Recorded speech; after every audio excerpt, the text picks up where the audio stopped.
রহমতুল্লাহ। সুপ্রিয় শিক্ষার্থীবৃন্দ, আমাদের আজকের গুরুত্বপূর্ণ টপিক হচ্ছে ভার্ব এন্ড ইটস ক্লাসিফিকেশন।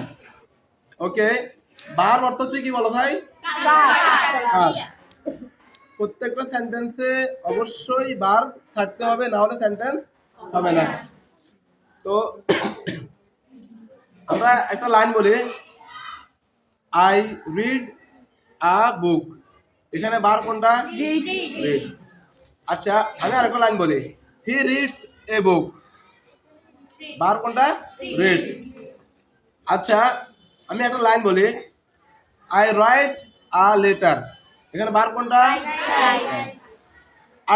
আরেকটা লাইন বলি আমি, শি রাইটস এ লেটার।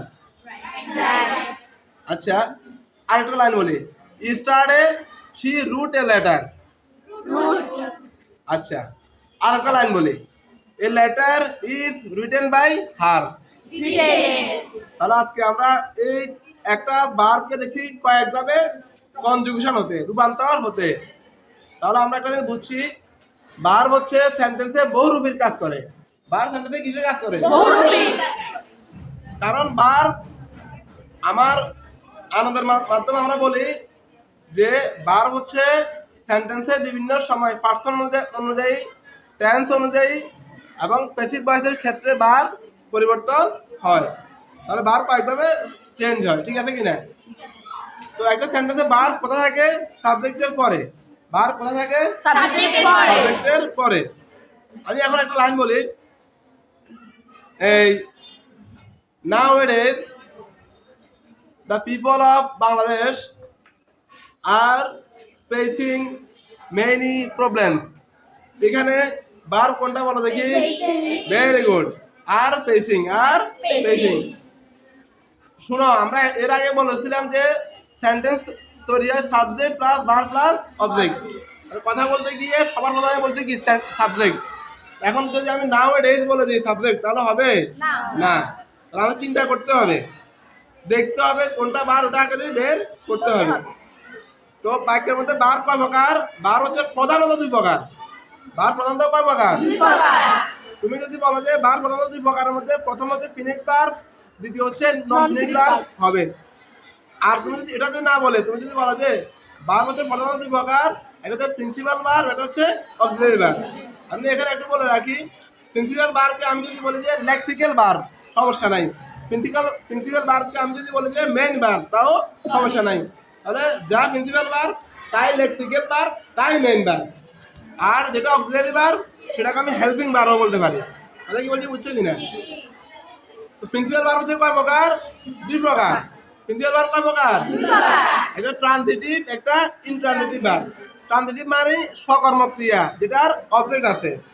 যেমন আমি বললাম আই রিড আ বুক, আমি একটি বই পড়ি। এখানে আমি কি পড়ি?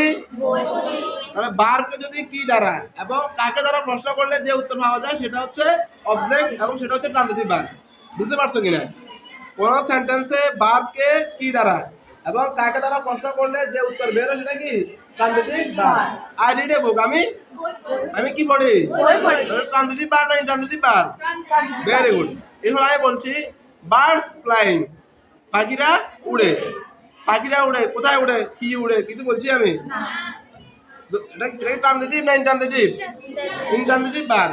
আচ্ছা, আমি যদি বলি যে হি রিডস, সে পড়ে, এটা ট্রান্সিটিভ না ইনট্রান্সিটিভ? কেন? অবজেক্ট নাই। কথা বুঝছো কিনা? আচ্ছা, আমি বললাম যে এই আই রাইট এ লেটার, এটা কোন ভার্ব? ট্রান্সিটিভ না ইনট্রান্সিটিভ? কেন? ভার্ব আছে এ লেটার। তাহলে ট্রান্সিটিভ আর ইনট্রান্সিটিভ ভার্ব বুঝছো কিনা? আচ্ছা, এরপরে তোমার ওই যে অক্সিলারি ভার্ব। অক্সিলারি ভার্ব তোমার কয় প্রকার? দুই প্রকার। একটা হচ্ছে প্রাইমারি অক্সিলারি, একটা হচ্ছে মডেল অক্সিলারি। প্রাইমারি অক্সিলারি কি কি? Be verb, am is are, were, been being, আর হ্যাভ হ্যাজ হ্যাড, হ্যাভিং। কথা কি বলছি, বুঝছো কিনা? Do does did. আর মডেল অক্সিলারি ভার্ব কি কি বলো দেখি? Can, could, shall, should, may, might, will, would, dare, need, ought two.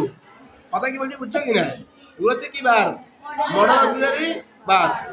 My dear student, সময় সংক্ষিপ্ত, আমরা এরপর একটু বলে দিই। ভার্বের আরো অনেকগুলো প্রকার আমরা বলতে পারি, যেমন ফিনিট ভার্ব, নন ফিনিট ভার্ব। তো তোমার ফিনিট ভার্ব হচ্ছে কি, যে সেন্টেন্স কি অনুযায়ী পরিবর্তন হয়, পার্সন অনুযায়ী পরিবর্তন হয়, টেন্স অনুযায়ী পরিবর্তন হয়, সেটা হচ্ছে তোমার কি ভার্ব, ফিনিট ভার্ব। সেটা হচ্ছে সমাপিকা ক্রিয়া। আর নন ফিনিট ভার্ব, যে ভার্ব বাক্যের মধ্যে সাবজেক্টের কোনো কি করে না, প্রভাব ফেলে না। এই নন ফিনিট ভার্ব হচ্ছে তোমার তিন প্রকার। কয় প্রকার? তিন প্রকার। বলো। Infinitive, gerund, participle. ইনফিনিটিভ মানে to plus verb, to plus verb. তারপরে জিরান্ড হচ্ছে তোমার কি, ভার্ব প্লাস আইএনজি, যেটা নাউনের কাজ করে, সেটা হচ্ছে তোমার কি জিরান্ড। যেমন যেমন আমি যদি বলি যে swimming in the river is a good exercise, নদীতে সাঁতার কাটা একটা ভালো ব্যায়াম। সুইম হচ্ছে ভার্বটাতে আমি কি যোগ করছি, আইএনজি। খেয়াল করছো কিনা? এরপরে আমি যদি বলি যে ভার্ব প্লাস আইএনজি যদি অ্যাডজেক্টিভের কাজ করে, এটা হচ্ছে তোমার পার্টিসিপল। পার্টিসিপল আবার দুই প্রকার। আবার আমি কি participle, present participle, first participle. First participle কোনটা? ডু ডিড ডান, যেটা ওইটা কথা বুঝছেন না, আমরা বললাম না। একটা উদাহরণ দিই, having completed my work, having completed my work. Having এর পরে ভার্বের ফার্স্ট পার্টিসিপল বসছে কিনা, হ্যাভিং কমপ্লিটেড, তাহলে এটা হচ্ছে ফার্স্ট পার্টিসিপল। কথা কি বলছি, বুঝছো কিনা? এখন আমরা যদি বলি যে এ রোলিং স্টোন, বলো এ রোলিং স্টোন। স্টোনটা কেমন? রোলিং। কেমন? রোলিং। তাহলে এখানে স্টোনকে বর্ণনা করছে, এটা হচ্ছে রোলিং স্টোন। তাহলে এটা হচ্ছে কি তোমার পার্টিসিপল, যেহেতু এটা বারবার আইনজি কি কিছু কাজ করছে, অ্যাডজেক্টিভের কাজ করছে। কথা কি বলছি, বুঝছো কিনা?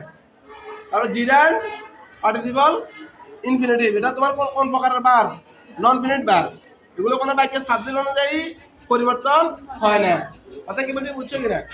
আজকের সংক্ষিপ্ত ক্লাস এখানে শেষ। আগামীকালকে তোমরা মানে ভার্ব নিয়ে বিস্তারিত পড়বে। আমরা ইনশাআল্লাহ যে সময় পাই আমরা কতটি ভার্ব নিয়ে আলোচনা করব। আমরা বলে দিই, কতটি ভার্ব হচ্ছে তোমার make, let, help, get, permit, allow. এগুলো আমি তোমাকে নিয়োজিত করলাম কাজটা করার জন্য, মানে কার্যকরণ ক্রিয়া বলে বাংলাতে। এটা নিয়ে আমরা বিস্তারিত বলবো ইনশাআল্লাহ। আসসালামু আলাইকুম।